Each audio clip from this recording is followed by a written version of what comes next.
Welcome students. Now we are going to start unit 3rd, that is magnetic effects of current and magnetism. This unit consists of two chapters, chapter number 4 and chapter number 5. Now we are going to study chapter number 4, that is moving charges and magnetism. So let's get started. The very first topic is electricity and magnetism. तो देखिए, Oersted एक Danish physicist थे 1777 से लेकर 1851 तक, ठीक है ना। तो इन्होंने जो है सबसे पहले इस चीज को ऑब्जर्व किया और क्या देखा कि जो इलेक्ट्रिसिटी और मैग्नेटिज्म जो है वो बहुत ही क्लोजली इंटर रिलेटेड है, मतलब एक दूसरे पे डिपेंड करती है या एक दूसरे पे असर डालती है, ठीक है ना। Both electricity and magnetism go hand in hand simultaneously. तो ये सबसे पहले इन्होंने ऑब्जर्व किया। क्या देखा उन्होंने?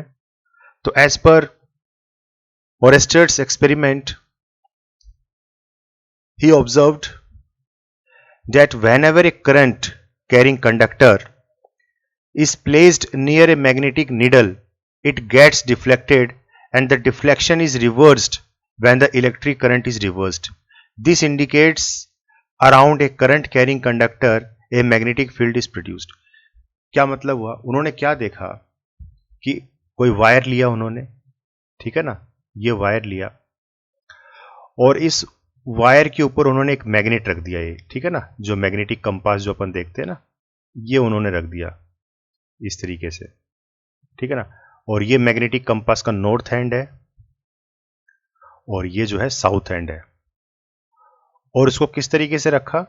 एकदम इसके बगल में कह लो या इसके ऊपर कह लो, इस तरीके से, मतलब जो वायर का जो एंड जा रहा है उसी के अलोंग इन्होंने इसका नॉर्थ पोल जो है अलाइन कर दिया। और फिर उन्होंने क्या देखा कि अगर हम करंट को इस तरीके से फ्लो करते हैं from south to north, if current flows from south to north then the deflection of the magnetic needle will be towards west, ठीक है ना। इसको आप लोगों ने छोटी क्लासेस में स्नो के नाम से भी पढ़ा होगा 10th क्लास में। When current flows from south to north then the deflection of needle will be towards west, ठीक है ना। वेस्ट की तरफ डिफ्लेक्ट हो गया, मतलब ये नॉर्थ साइड इसने दे दी, ठीक है ना। और जब करंट फ्लो नहीं कर रहा था तब आइडियली ये जो मैग्नेट का नॉर्थ और साउथ जो है, ये जो अर्थ का जो नॉर्थ साउथ है उसको पॉइंट आउट कर रहा था और उसी के अलोंग हमने इस वायर को सेट कर लिया ताकि दोनों एक ही डायरेक्शन में शो करें। और फिर जैसे हमने इसमें से करंट फ्लो करवाया साउथ से नॉर्थ की डायरेक्शन में, तो मैग्नेटिक जो नीडल थी वो डिफ्लेक्ट हो गई टुवर्ड्स वेस्ट की तरफ, ठीक है। फिर यही प्रोसेस उन्होंने करंट को रिवर्स करके किया कि करंट को जब रिवर्स डायरेक्शन में फ्लो करवाया तब उन्होंने देखा कि जो मैग्नेटिक नीडल है वो दूसरी साइड डिफ्लेक्ट कर गई, ठीक है ना। तो इसका मतलब क्या हुआ? अब जनरली हम क्या देखते हैं कि जो मैग्नेटिक कंपास होता है, ये क्या है? मैग्नेटिक कंपास है, मैग्नेटिक कंपास।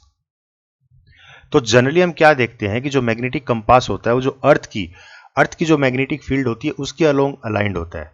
अगर आप किसी भी कंपास को यहां रख दो, कहीं टेबल पे या कहीं पे भी रख दो, तो वो नॉर्थ और साउथ डायरेक्शन को अलाइंड करेगा। अर्थ के नॉर्थ की तरफ इस मैग्नेट का नॉर्थ एंड पॉइंट आउट होगा और साउथ की तरफ साउथ एंड पॉइंट आउट होगा। इस तरीके से अपने आप को अलाइन करके रखता है, ठीक है। और फिर मान लीजिए इसी के अलोंग हमने एक वायर प्लेस कर दिया इसी तरीके से, और उस वायर के अंदर से हमने करंट फ्लो करवाया। तो वायर के अंदर से भी करंट अगर हम इसी तरीके से फ्लो करवाएं साउथ टू नॉर्थ, तो हमने क्या देखा कि इसके अंदर डिफ्लेक्शन हो गई टुवर्ड्स वेस्ट की तरफ। वेस्ट की तरफ जो है ये नीडल डिफ्लेक्ट हो गई, जबकि मैग्नेटिक नीडल तो हमेशा अर्थ की मैग्नेटिक फील्ड को फॉलो करती है। इसका मतलब क्या कंक्लूड किया कि कहीं ना कहीं जो करंट कैरिंग कंडक्टर है ये भी मैग्नेटिक फील्ड को प्रोड्यूस कर रहा है और वो मैग्नेटिक फील्ड के वजह से इस मैग्नेटिक नीडल के अंदर एक डिफ्लेक्शन आई है। क्योंकि मैग्नेट में भी क्या होता है, जो लाइक पोल होते हैं वो क्या करते हैं? रिपेल करते हैं, अनलाइक पोल अट्रैक्ट करते हैं। तो कहीं ना कहीं अगर मैग्नेट बन रही है तो इसमें नॉर्थ साउथ पोल बन रहे हैं, ठीक है ना। तो ये चीज उन्होंने ऑब्जर्व की। The deflection of compass needle is along tangent of a virtual circle with wire as centre and plane perpendicular to the wire. तो अगर आप एक इमेजिनरी सर्कल ड्रॉ करो पेपर के ऊपर, तो आपको क्या नजर आएगा कि एक टेंजेंट, ठीक है ना, मतलब इस तरीके से अगर ये सर्कल ड्रॉ करें तो इसके टेंजेंट मतलब ये इस तरीके से डिफ्लेक्शन आपको नजर आएगी। तो क्या कंक्लूड किया इन सबसे उन्होंने कि स्टैटिक चार्ज, जब चार्ज रुका रहता है, ठीक है ना, it produces only electric field. अगर कोई स्टैटिक चार्ज है, चार्ज रुका हुआ है, कहीं मूव नहीं कर रहा, तो उस केस में वो चार्ज क्या प्रोड्यूस करेगा अपने चारों तरफ, एक इलेक्ट्रिक फील्ड प्रोड्यूस करेगा। Where as moving charge produces both electric as well as magnetic field in the surrounding region. तो अगर चार्ज रुका हुआ है तब तो अपने चारों तरफ इलेक्ट्रिक फील्ड ही बनाएगा, लेकिन वही चार्ज अगर मूव करने लग जाए तो वो अपने चारों तरफ इलेक्ट्रिक फील्ड के साथ साथ मैग्नेटिक फील्ड भी बनाता है। ठीक है, ये चीज उन्होंने कंक्लूड की यहां से। तो मैग्नेटिक फील्ड, जैसे हमने इलेक्ट्रिक फील्ड पढ़ी थी, सेम वैसे ही चलेगा ये चैप्टर भी। मैग्नेटिक फील्ड, ठीक है ना, तो ये किस वजह से प्रोड्यूस होती है? It is produced by moving charges. यहां चार्ज मूव कर रहे हैं। फर्स्ट और सेकंड चैप्टर जो हमने पढ़ा था इलेक्ट्रोस्टैटिक, वहां पे हमने क्या देखा था कि चार्ज जो था वो स्टैटिक पोजीशन पे था, और स्टैटिक पोजीशन पे होते हुए उसकी जो इलेक्ट्रिक फील्ड बन रही थी, उसका जो पोटेंशियल आ रहा था, वो सब हमने स्टडी किया था। ठीक है, यहां पे हम उसी चार्ज को मूव करवा रहे हैं। तो जैसे अब आप जब इसको पढ़ोगे तो आपको देखिए सिमिलरिटी नजर आएगी इलेक्ट्रिक फील्ड और मैग्नेटिक फील्ड के अंदर। जैसे इलेक्ट्रिक फील्ड आपकी वेक्टर क्वांटिटी थी, सिमिलरली मैग्नेटिक फील्ड भी क्या है? वेक्टर क्वांटिटी है। और ये भी क्या करता है? सुपरपोजिशन प्रिंसिपल को फॉलो करता है। ठीक है ना, तो सुपरपोजिशन प्रिंसिपल क्या होगा? If a system consist of N number of moving charges, मान लीजिए एन नंबर ऑफ चार्ज हैं जो कि मूव कर रहे हैं, तो हर एक चार्ज की वजह से इलेक्ट्रिक फील्ड बनेगी जो कि बन रही है B1, B2, B3। आपको बता दो मैग्नेटिक फील्ड को B से, कैपिटल B से डिनोट करते हैं। ठीक है ना, तो मान लीजिए एन नंबर ऑफ चार्जेस है हमारे पास, Q1, Q2, Q3 इस तरीके से, तो उनकी वजह से जो मैग्नेटिक फील्ड बनेगी वो भी क्या बनेगी? B1, B2, B3 इस तरीके से बनेगी। ठीक है, then the net magnetic field of the entire system will be the vector sum of the individual magnetic field produced by individual charge particles। तो अगर नेट मैग्नेटिक फील्ड देखी जाए, ओवरऑल कितनी मैग्नेटिक फील्ड बन गई, तो वो सभी मैग्नेटिक फील्ड का क्या हो जाएगा? वेक्टर सम हो जाएगा। ठीक है, जैसे हमने इलेक्ट्रोस्टैटिक्स में पढ़ा था सुपरपोजिशन प्रिंसिपल, सेम वैसे ही है। Next we have electric force versus magnetic force. तो इलेक्ट्रिक फोर्स, ये टॉपिक हमने इलेक्ट्रोस्टैटिक्स में डिटेल में स्टडी किया था। क्या पढ़ा था इसके अंदर कि कोई भी चार्ज है हमारे पास, मान लीजिए सेंट्रल चार्ज Q है, जिसे हम क्या बोलते हैं? सोर्स चार्ज बोलते हैं। ये हमारे पास सोर्स चार्ज है, ठीक है ना, और ये पॉजिटिव है। अब इस इलेक्ट्रिक फील्ड लाइंस के अंदर अगर हम किसी टेस्ट चार्ज को लेके आ जाए, मान लीजिए यहां पे मैं किसी टेस्ट चार्ज को लेके आ गया, ठीक है, प्लस Q0, ये क्या है? मेरा टेस्ट चार्ज है। टेस्ट चार्ज क्या होता है मैंने आपको डिटेल में बता चुका हूं, इलेक्ट्रोस्टैटिक्स में हमने डिटेल में स्टडी किया है सब कुछ। तो अब ये टेस्ट चार्ज क्या करेगा? एक रिपल्सिव फोर्स एक्सपीरियंस करेगा, क्योंकि टेस्ट चार्ज हमेशा पॉजिटिव होता है और सोर्स चार्ज भी हमने पॉजिटिव लिया है, तो पॉजिटिव पॉजिटिव क्या करेगा? रिपेल करेगा। किस तरफ रिपेल करेगा? Along the line joining the two charges, इसी के लाइन के अलोंग रिपेल करेगा। तो जिस तरफ रिपेल कर रहा है उसी को हम क्या पकड़ लेते हैं? मतलब रिपेल कर रहा है ना इस तरीके से, तो रिपेल कर रहा है मतलब ये फोर्स लग रहा है इसके ऊपर, ये फोर्स लग रहा है, और इसी के अलोंग हम इलेक्ट्रिक फील्ड पकड़ लेते हैं। ठीक है ना, कि ये इलेक्ट्रिक फील्ड है, क्योंकि जिस तरफ फोर्स लगता है उसी तरफ इलेक्ट्रिक फील्ड की डायरेक्शन होती है। ठीक है, तो क्या रिलेशन निकल के आया था इसमें? इलेक्ट्रोस्टैटिक जो फोर्स होता है वो किसके बराबर होता है? QE के बराबर होता है। Q यहां पे आपका क्या है? सोर्स चार्ज है, सोर्स चार्ज। ठीक है ना, तो ये होता है। तो जो इलेक्ट्रिक फील्ड की डायरेक्शन होती है वही फोर्स की डायरेक्शन होती है, या फिर ये कह लो कि जो फोर्स की डायरेक्शन होती है वही इलेक्ट्रिक फील्ड की डायरेक्शन होती है। वहीं अगर आप सोर्स चार्ज अगर आप नेगेटिव लेते हो, अगर आपने नेगेटिव सोर्स चार्ज लिया है, मान लीजिए ये सोर्स चार्ज है, ठीक है, और इसकी रेंज में अगर आप कोई टेस्ट चार्ज लेके आते हो, तो ये क्या करेगा? इसको अपनी तरफ अट्रैक्ट करेगा along the line joining the two charges, ये इसको अपनी तरफ अट्रैक्ट करेगा इसी के अलोंग। ठीक है ना, तो अगर आप यहां रख दोगे तो इस तरीके से, यहां रख दोगे तो इस तरीके से लाइन के अंदर की तरफ आएंगी। ठीक है ना। तो अंदर की तरफ आ रही है, इसका मतलब ये इलेक्ट्रोस्टैटिक फोर्स लग रहा है अंदर की तरफ, ठीक है ना। और यही आपकी इलेक्ट्रिक फील्ड की डायरेक्शन भी हो जाएंगी, ठीक है। तो इस तरीके से तो रिलेशन ये आता है निकल के, जो इलेक्ट्रिक फील्ड की डायरेक्शन होगी वही इलेक्ट्रोस्टैटिक फोर्स की डायरेक्शन होगी। ये हम ऑलरेडी पढ़ चुके हैं, ठीक है। अब ये स्लाइड मैंने आपको यहाँ क्यों दिखाई, ये बताने के लिए कि मैग्नेटिक फोर्स और इलेक्ट्रोस्टैटिक फोर्स में क्या फर्क है। तो देखिए, मैग्नेटिक फोर्स, इसको हम Fm से डिनोट करेंगे, जैसे इलेक्ट्रोस्टैटिक फोर्स को Fe से डिनोट किया था वैसे ही, ठीक है। अब ये क्या कह रहा है, अगर हम कोई सोर्स चार्ज लेते हैं प्लस क्यू, मान लीजिए कोई हमने सोर्स चार्ज ले लिया। अब मैग्नेटिक फील्ड कब बनेगी, जब ये सोर्स चार्ज मूव करेगा, ठीक है। तो मान लीजिए ये सोर्स चार्ज मूव कर रहा है, इस तरीके से मूव कर रहा है। अगर ये मूव नहीं करेगा तब तो इसके चारों तरफ इलेक्ट्रिक फील्ड ही बनेगी, जब ये मूव करेगा तब इसके चारों तरफ मैग्नेटिक फील्ड बनेगी। तो मान लीजिए ये सोर्स चार्ज ऊपर की तरफ मूव कर रहा है, तो जो मैग्नेटिक फील्ड बनेगी इसके चारों तरफ वो इस तरीके से बनेगी, इस तरीके से इसके चारों तरफ जो है मैग्नेटिक फील्ड बनती चली जाएगी। अब इस मैग्नेटिक फील्ड के अंदर, इस मैग्नेटिक फील्ड के अंदर अगर मैं कोई टेस्ट चार्ज रखूं, तो वो टेस्ट चार्ज क्या करेगा, एक मैग्नेटिक फोर्स एक्सपीरियंस करेगा, ठीक है। उसी मैग्नेटिक फोर्स की बात हो रही है कि वो कितना मैग्नेटिक फोर्स एक्सपीरियंस करेगा, तो वो हम मैथमेटिकल एक्सप्रेशन उसका निकालेंगे। तो मैथमेटिकली उसका एक्सप्रेशन क्या होगा, Q into V cross B। Cross क्या है यहां पे, ये क्रॉस प्रोडक्ट है, ये क्रॉस प्रोडक्ट है, ठीक है ना। वेयर V क्या है, velocity of the source charge, B क्या है, the magnetic field produced by the source charge, and Q is the source charge, ठीक है ना। तो अब V क्रॉस B को हम ऐसे लिख सकते हैं ना, V क्रॉस B है, इसको आप कैसे लिखोगे, VB साइन थीटा, और साथ में एक यूनिट वेक्टर आ जाएगा, ठीक है। ये वेक्टर्स में आप लोग पढ़ चुके हैं ऑलरेडी, तो इसको लिख सकते हैं QVB साइन थीटा और साथ में डायरेक्शन। तो n यूनिट वेक्टर हमने लिया है, तो n यूनिट वेक्टर क्या होगा, तो आप लोगों ने पढ़ा होगा कि जो क्रॉस प्रोडक्ट होता है, जैसे मान लीजिए इस तरीके से है हमारे पास, ये A वेक्टर है और ये B वेक्टर है, और A से B की तरफ जाएंगे, मतलब A क्रॉस B जब हम करेंगे, इसको घुमाएंगे अपन इस तरीके से, तो रिजल्टेंट आपका क्या आएगा, A B साइन थीटा और ये डायरेक्शन। तो ये डायरेक्शन एक्चुअल में किसके अलोंग जाएगी, C के अलोंग जाएगी, जो कि इन दोनों के ही क्या होगा, परपेंडिकुलर होगा C, ठीक है ना। रिजल्टेंट C वेक्टर, ये मैं आपको ज़रा डिटेल में नहीं बताऊंगा, वेक्टर्स में आप लोगों ने पढ़ा है 11th क्लास में ऑलरेडी, ठीक है ना।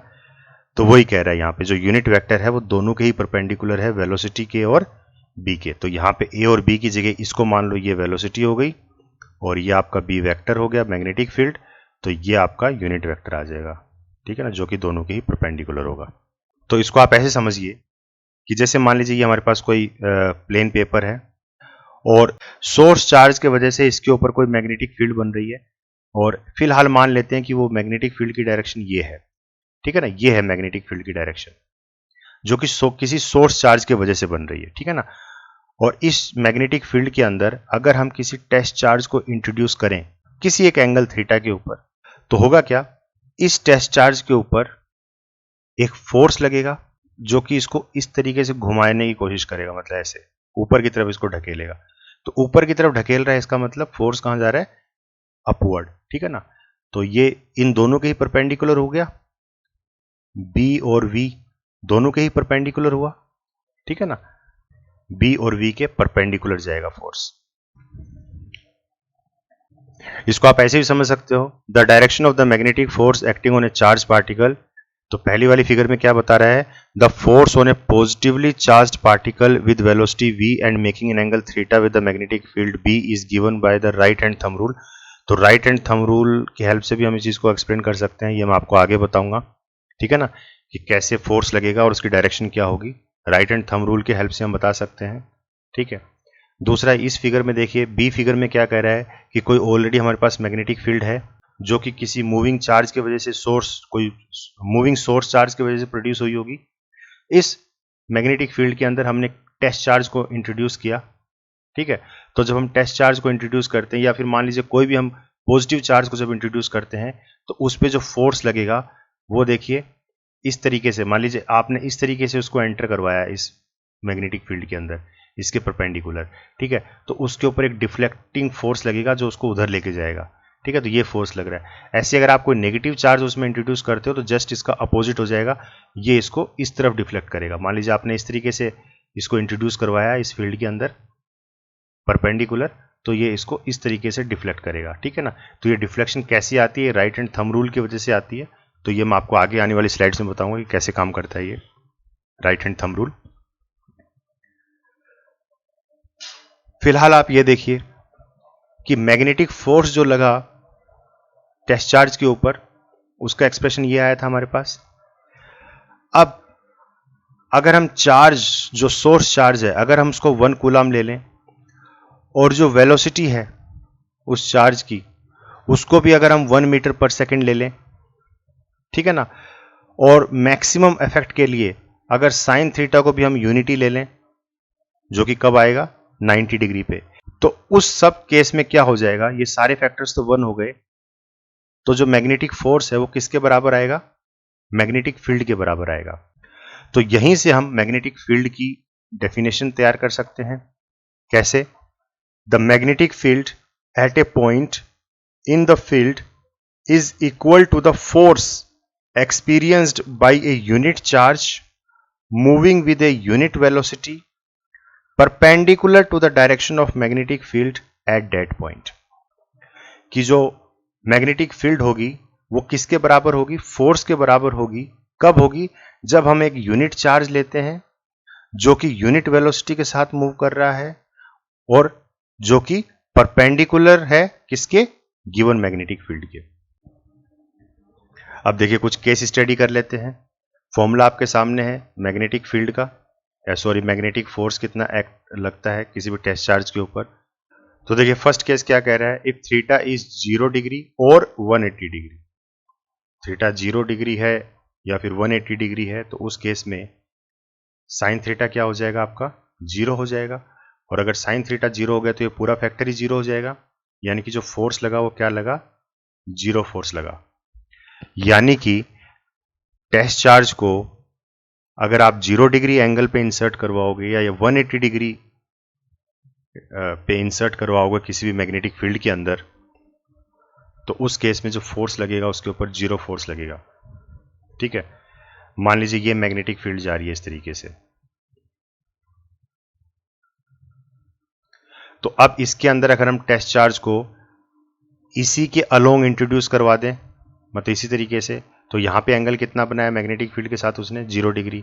या फिर हम इस तरीके से इंट्रोड्यूस करवाएं, मतलब इस तरीके से इंसर्ट करें कि वो एंटी पैरेलल जाए उसके, तो दोनों ही केस में जो चार्ज पार्टिकल है वो अनडिफ्लेक्टेड उसमें से निकल जाएगा, उसके ऊपर कोई भी फोर्स नहीं लगेगा, ये कहना चाह रहा है। दूसरा केस, अगर वेलोसिटी 0 हो जाए, जो सोर्स चार्ज आपने लिया है अगर उसकी वेलोसिटी ही 0 हो जाए, मतलब सोर्स चार्ज आपका मूव ही नहीं कर रहा, तो मूव नहीं करेगा तो वो मैग्नेटिक फील्ड भी नहीं बनाएगा, ठीक है ना। और ऐसे केस में अगर जब मैग्नेटिक फील्ड ही नहीं है और उसमें जब हम टेस्ट चार्ज को इंट्रोड्यूस करेंगे तो उसके ऊपर भी कोई फोर्स नहीं लगेगा, तो अल्टीमेटली तब भी क्या हो जाएगा, फोर्स हमारा 0 ही हो गया, ठीक है ना। या फिर इसको सीधा सीधा समझो कि अगर V फैक्टर 0 है तो भी मैग्नेटिक फोर्स 0 है। थर्ड केस क्या कह रहा है कि अगर 90 डिग्री पे इंट्रोड्यूस करवाते हैं, थीटा अगर 90 डिग्री होगा तब F की वैल्यू क्या हो जाएगी, QVB, ठीक है ना। तो ये मैक्सिमम वैल्यू आएगी, क्योंकि साइन थीटा की मैक्सिमम वैल्यू क्या होती है, 1 होती है। साइन थीटा इसकी जो 1 है वो क्या है, इसकी मैक्सिमम वैल्यू है। कि अगर कोई चार्ज पार्टिकल मैग्नेटिक फील्ड के अंदर अगर परपेंडिकुलरली इंसर्ट होता है, परपेंडिकुलर, तब उस केस में उसके ऊपर मैक्सिमम फोर्स अप्लाई होगा, ठीक है ना। मान लीजिए ये इसकी वेलोसिटी है, जिस वेलोसिटी से एंटर किया और इसके ऊपर मैक्सिमम फोर्स लगेगा, तो मैक्सिमम फोर्स भी कहां लगेगा, perpendicular to both the direction of velocity and magnetic field, इन दोनों के ही परपेंडिकुलर, ठीक है ना। तो यहां पे इसे फोर्स लगेगा, ठीक है ना, मतलब V और B दोनों के ही परपेंडिकुलर जाएगा फोर्स। क्लियर है? ऐसा यूनिट ऑफ मैग्नेटिक फील्ड, तो मैग्नेटिक फील्ड को जनरली हम टेस्ला से डिनोट करते हैं, टेस्ला या फिर कैपिटल टी। एक यूनिट इसकी ये भी है, वेबर पर मीटर स्क्वायर, ठीक है ना। एक यूनिट इसकी ये भी है, न्यूटन सेकेंड पर कूलाम पर मीटर, ठीक है। अब ये यूनिट कहां से आई, तो ये इस एक्सप्रेशन से आई है जो हमने पीछे फॉर्मूला पढ़ा था अभी मैग्नेटिक फोर्स का, वहां से आई है। जैसे फोर्स की तो हो गई न्यूटन अपॉन कूलाम, चार्ज की कूलाम, वेलोसिटी की मीटर पर सेकेंड, ठीक है ना। तो यहां से ये यूनिट आई है, न्यूटन सेकेंड पर कूलाम पर मीटर। सबसे स्मॉलेस्ट यूनिट जो होती है मैग्नेटिक फील्ड की वो होती है गॉस। गॉस, तो 1 गॉस कितने के बराबर होता है, 10⁻⁻⁴ टेस्ला के बराबर होता है, ठीक है। ये सारी चीजें अपने काम आएंगी जब हम न्यूमेरिकल करेंगे। तो यहां से हम 1 टेस्ला को डिफाइन कर सकते हैं। कैसे करोगे, मैग्नेटिक फील्ड आपकी 1 टेस्ला कब होगी, तो इस वाले फॉर्मूले को देखो ध्यान से।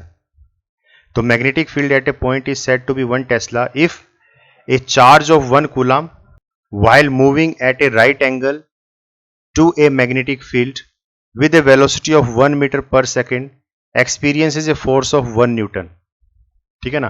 कहने का मतलब इन सभी फैक्टर्स को 1 कर दिया।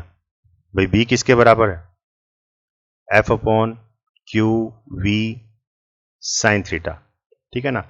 तो ये कह रहा है कि फोर्स भी कितना हो जाए, 1 न्यूटन हो जाए, चार्ज भी कितना हो जाए, 1 कूलाम हो जाए, वेलोसिटी भी कितनी हो जाए, 1 मीटर पर सेकंड हो जाए, और साइन थीटा कितना हो जाए, 90 डिग्री हो जाए।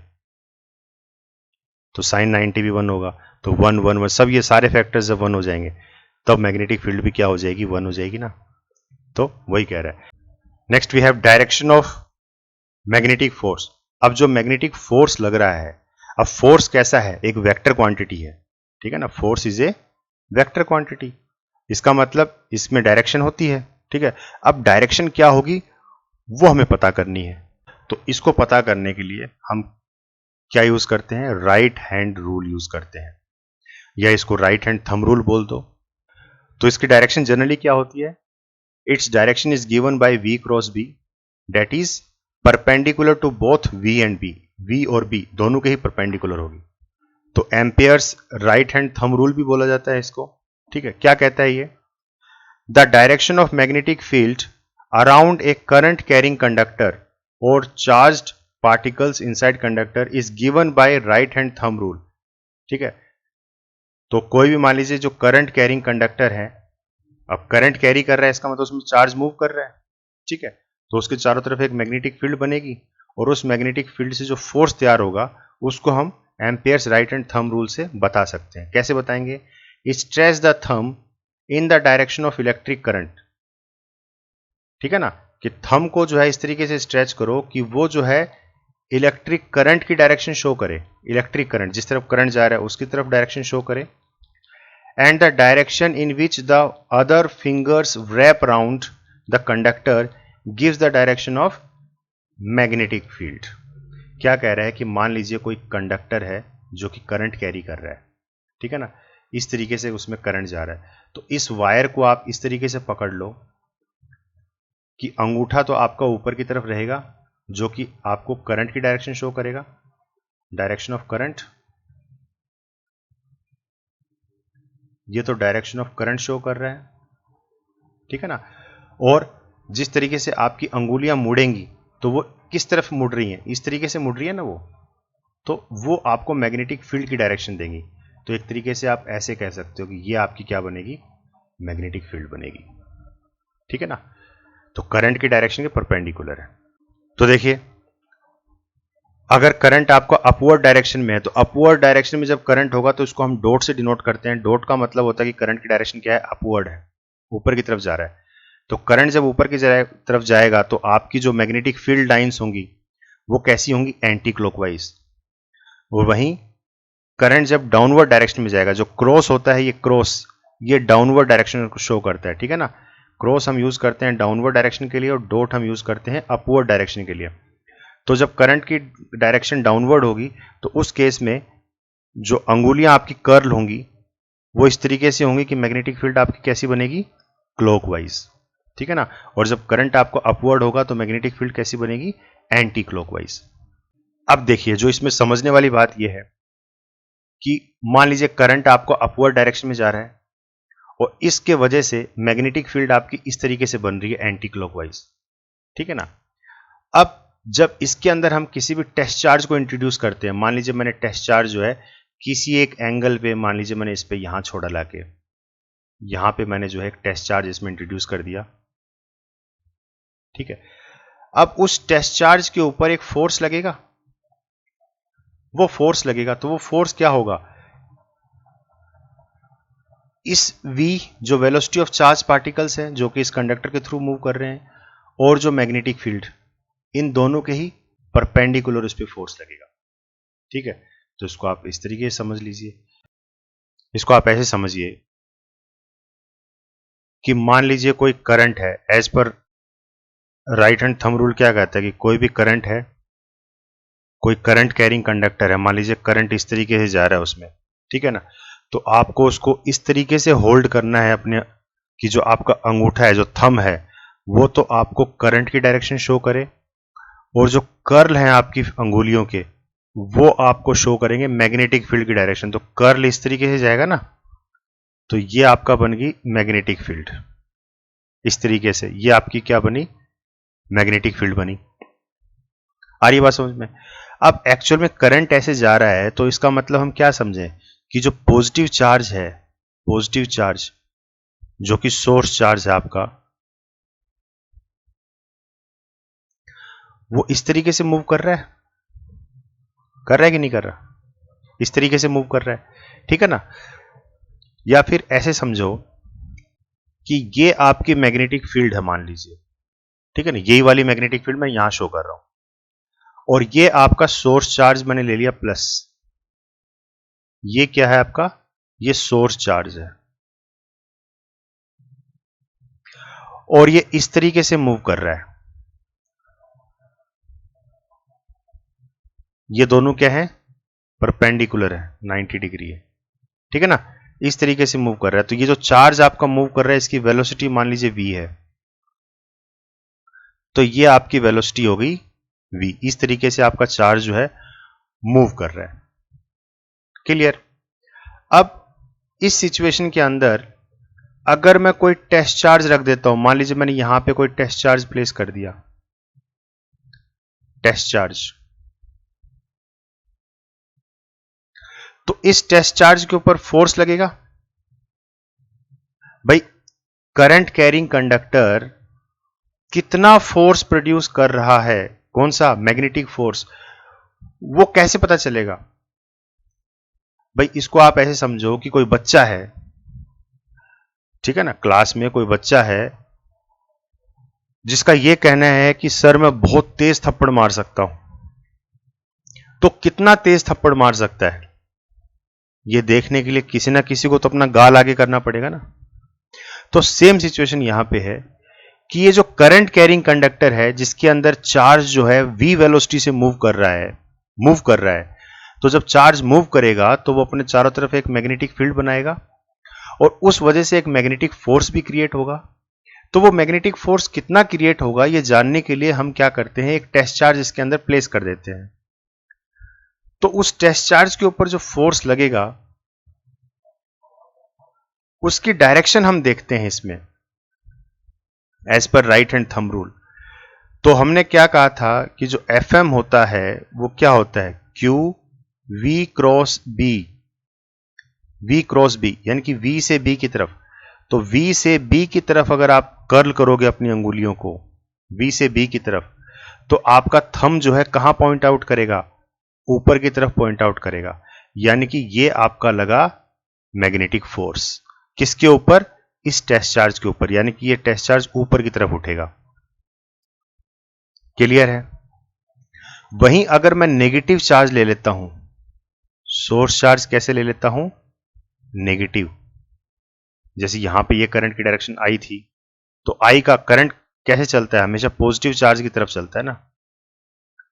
तो यहां पे अगर मैं नेगेटिव चार्ज ले रहा हूं और नेगेटिव चार्ज इस तरफ जा रहा है, यानी कि इस तरफ क्या जा रहा है, मेरा नेगेटिव चार्ज जा रहा है जो कि सोर्स चार्ज है,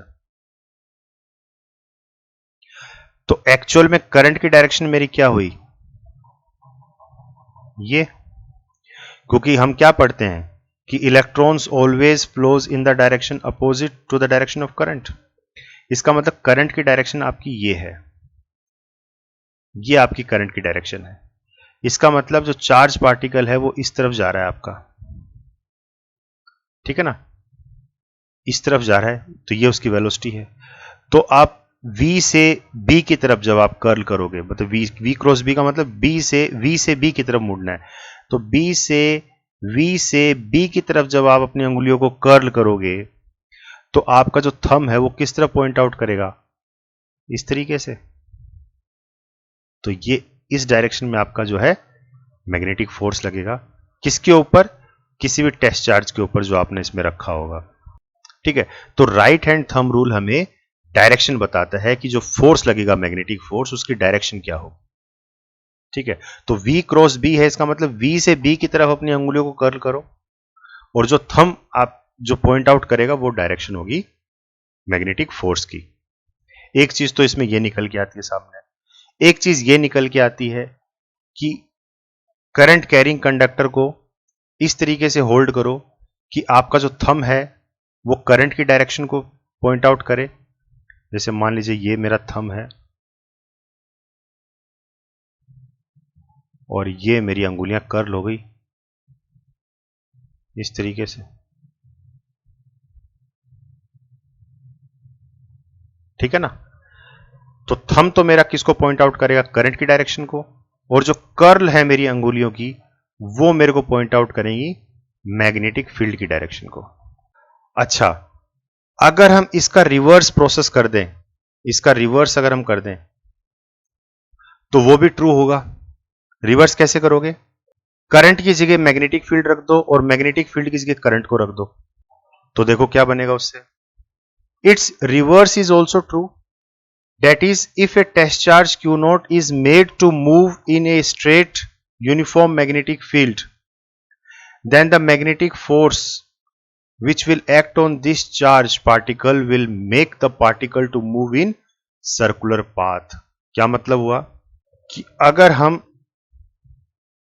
इसको मैग्नेटिक फील्ड मान लें, इस डायरेक्शन को मैग्नेटिक फील्ड मान लें, थंब के अलोंग मैग्नेटिक फील्ड मान लें, तो जो कर्ल है हमारी अंगुलियों के वो हमें क्या शो करेंगे, करंट की डायरेक्शन शो करेंगे। अब करंट इस तरीके से जा रहा है, इसका मतलब पॉजिटिव चार्ज आपका इस तरीके से मूव कर रहा है, ठीक है ना, एंटी क्लॉकवाइज।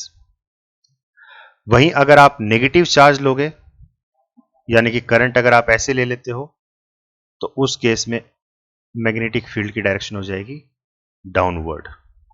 तो इसका मतलब क्या होगा, अगर करंट आपका ऐसे चल रहा है तो आप करंट ना लेकर अगर कोई चार्ज पार्टिकल भी रख देते हो, चार्ज पार्टिकल भी रख देते हो, तो वो भी आपका कैसे मूव करेगा, एक तरीके से सर्कुलर पाथ में मूव करेगा।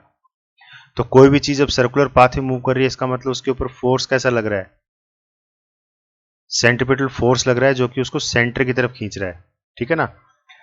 यानी कि इसको ऐसे समझो कि जैसे इस डायग्राम में आपको समझा रखा है, ये देखिए मैग्नेटिक फील्ड कैसी है आपकी, क्रॉस में दे रखी है, इसका मतलब डाउनवर्ड डायरेक्शन में मैग्नेटिक फील्ड है। मैग्नेटिक फील्ड कैसी है, डाउनवर्ड। यहां पे जो मैं थंब से आपको दिखा रहा हूं, ये थंब जो डायरेक्शन शो कर रहा है मैग्नेटिक, तो ये मैग्नेटिक नॉर्थ होता है। थंब जो है आपको मैग्नेटिक नॉर्थ शो करेगा हमेशा। तो ये एंड क्या हो गया आपका, मैग्नेटिक साउथ, ठीक है ना। ये मैग्नेटिक साउथ हो गया, ये मैग्नेटिक नॉर्थ हो गया। तो वैसे ही देखिए ये क्रॉस में है, इसका मतलब मैग्नेटिक फील्ड नीचे की तरफ जा रही है, तो नीचे की तरफ जा रही है तो मतलब मैग्नेटिक फील्ड लाइंस कैसे चलती हैं, outside the magnet, from north to south चलती है ना। तो नीचे की तरफ जा रही है, इसका मतलब नीचे कौन सा एंड अपना, तो नीचे की तरफ तो है अपना मैग्नेटिक साउथ।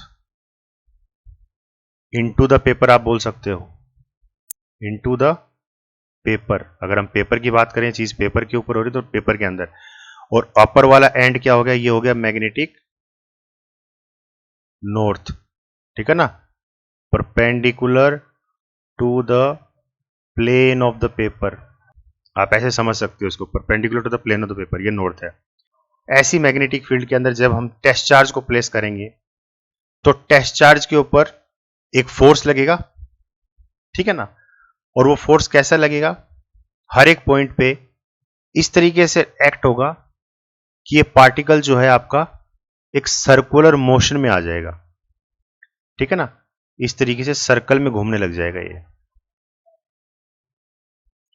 और कोई भी चीज जब सर्कल में घूमती है तो इसके ऊपर क्या लगता है, सेंट्रीपिटल फोर्स लगता है। और ये फोर्स कौन सा है, मैग्नेटिक फोर्स ये तो है।